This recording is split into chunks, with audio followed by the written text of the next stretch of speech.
bases. One, to call for the ouster of President Mubarak. Two, to call for the freedom of expression and ability to assemble peacefully. And three, to demand fair and free elections after the ouster of the president. We stand here in solidarity with the Egyptian protesters as they're seeking democracy, an American ideal that we are so fortunate to have here in America, and that should be encouraged by the Egyptian protesters in Egypt. What's occurring right now is that the Egyptian police are inciting aggressive violence against the protesters and managing to block any and all journalists from reporting as much as they possibly can. We want to ensure that our protesters in Egypt are being allowed the freedom to speak peacefully, to assemble peacefully, and to call their government to respect them and not to incite aggressive violence against them.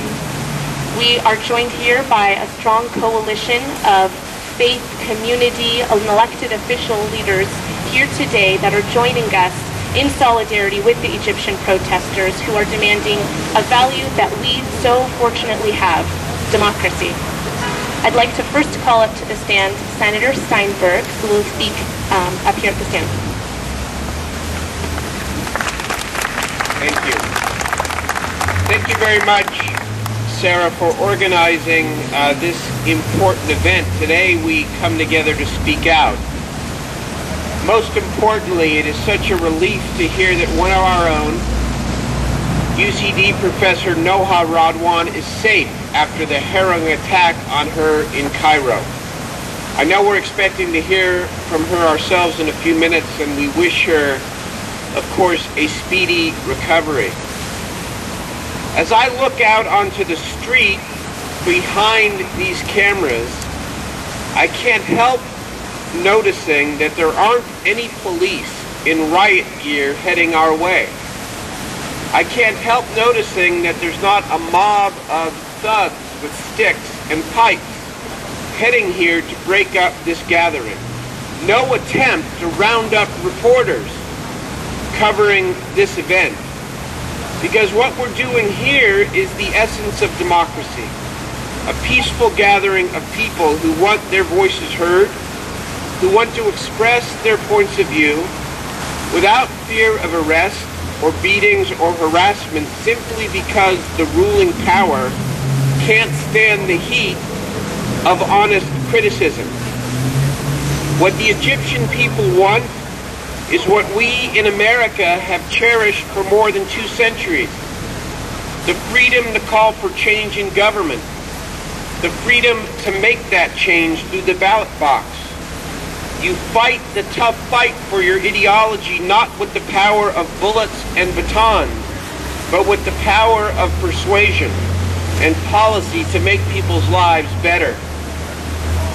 As we're reading and watching what's happening halfway around the world, as we've also seen in our own country's history, the price of freedom is often steep. Those who have power dig in to keep it. By some accounts, hundreds of Egyptians have already died in the violence. And according to our own government, most of the violence seems to be carried out by those close to President Mubarak and with the approval of the ruling party. At the same time, we can be inspired by what's happening in Cairo. As a New York Times reporter on the scene has written in his first-person account, there is both thuggery and courage coexisting every day in Tahrir Square. Unarmed protesters, men, women, and young people are willing to risk their lives for the chance, even if it's a slim chance, of a better life. President Obama is calling for a peaceful, orderly transition of power in Egypt, calling for those who have ruled with an iron hand for so long to show greater respect for the rights and the aspirations of the Egyptian people. I join him in that plea. The president is praying for an end to the violence. They're praying that a better day will dawn over Egypt. I join him in that prayer as well. The call in the streets of Cairo is for fair and free elections. President Mubarak must heed the call of his people. And we must stand with those people, those willing to risk everything for the right to have a voice in their own destiny and their own futures. Thank you.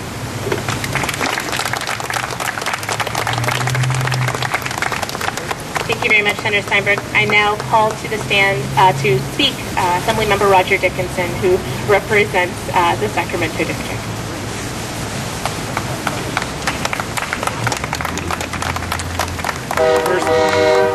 First, my thanks to Sarah and all of those who have here in Sacramento brought the reality of what's happening halfway across the world home to us.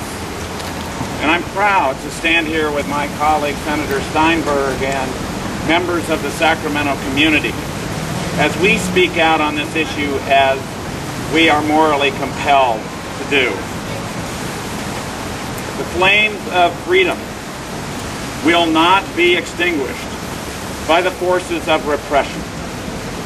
The passion for free choice and democracy resides in all of us, as our own national history shows us. And it is no different anywhere across the world.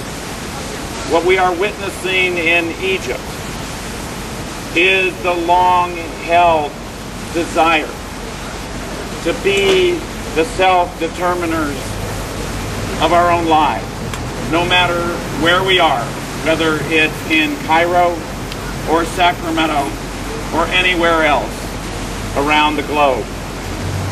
Our responsibility is to make sure that we give support and encouragement to those who have taken the greatest risk, who have stood up in their own homeland and said that it is time for change. We can let them know by speaking out that there are those of us here in the United States and around the world who will continue to support their efforts, who will continue to shine a light on their efforts to achieve freedom, to have the choice that they wish to make about their own future. And it is incumbent on us to remind those in power that ultimately you only govern with the consent of those subject to your governance. We have a deep commitment to freedom, to democracy, to the peaceful exercise of free choice. And today we underscore that by being here, and we will continue to do so until we reach the resolution in Egypt which brings to those people who are seeking freedom in their own country that very result. Thank you.